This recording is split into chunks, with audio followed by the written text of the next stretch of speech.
Jangan-jangan sebelum Allah ada wujud yang lain.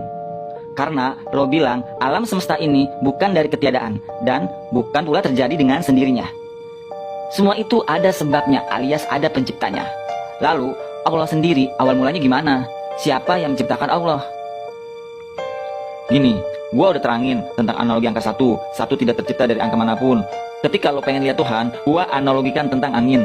Angin ada tapi tak terlihat. Gue juga udah bilang bahwa pertanyaan siapa yang menciptakan Tuhan tidak relevan. Karena sejatinya Allah tidak diciptakan, tapi menciptakan. Jadi pertanyaannya nggak nyambung. Harusnya dari segala jawaban gua itu udah masuk ke logika lu.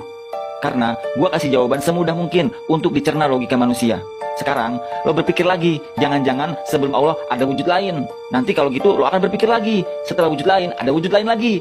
Jadi gak ada habisnya. Perhatikan ini, pikirkanlah kekuasaan-kekuasaan Allah dan janganlah kau pikirkan zatnya. Sesungguhnya kamu tak akan mampu memikirkan hakikatnya. Hadis riwayat Ibnu Hibban. Dalam Al-Quran Allah berfirman bahwasanya kepada Tuhanmu lah kesudahan segala sesuatu. Quran surat An-Najm ayat 42. Jadi stop di Allah, jangan berpikir kemana-mana lagi. Bisa-bisa akal lo terguncang. Karena Rasulullah SAW bersabda, tidak boleh memikirkan tentang Tuhan. Al-Bagawi bilang, setan datang kepada seseorang di antara kalian, lalu mengatakan, membisikkan kepadanya, siapakah yang menciptakan ini dan siapakah yang menciptakan ini? Hingga akhirnya setan mengatakan, siapakah yang menciptakan Tuhanmu? Apabila sampai kepada seseorang di antara kalian hal tersebut, hendaklah ia memohon perlindungan kepada Allah dan menghentikannya. Jadi, tidak usah memikirkannya. Banyak orang yang dulu sholat, ketika sekolah filsafat tidak sholat, alasannya sampai menemukan jati diri Tuhan. Bukan berarti tidak boleh belajar filsafat, silahkan belajar filsafat, tapi tauhidnya dibenerin dulu, sehingga tidak murtad di kemudian hari. Bahkan, ada sebagian orang tidak mampu memahami perkara yang lebih sederhana daripada itu.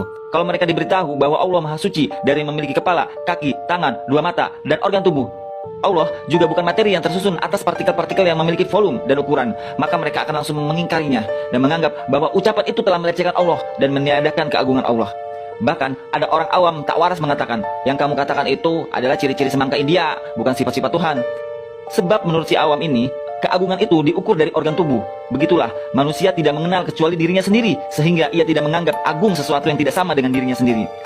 Setiap yang tidak sama dengannya dianggap tidak agung. Memang, ujung-ujungnya ia akan membayangkan dirinya berwajah ganteng, sedang duduk di atas ranjangnya, dikelilingi oleh pelayan-pelayan muda yang tunduk patuh padanya. Tidak heran kalau seperti itu juga ia membayangkan Tuhannya, sehingga akan dianggap agung kalau sudah seperti itu. Bahkan, andaikan lalat punya akal dan diberitahu bahwa penciptamu tidak punya dua sayap, tangan, kaki, dan tidak bisa terbang, pasti ia akan mengingkarinya dan mengatakan, bagaimana mungkin penciptaku lebih cacat daripada aku? Logiskah yang tidak punya sayap dan tidak bisa terbang dianggap sebagai penciptaku?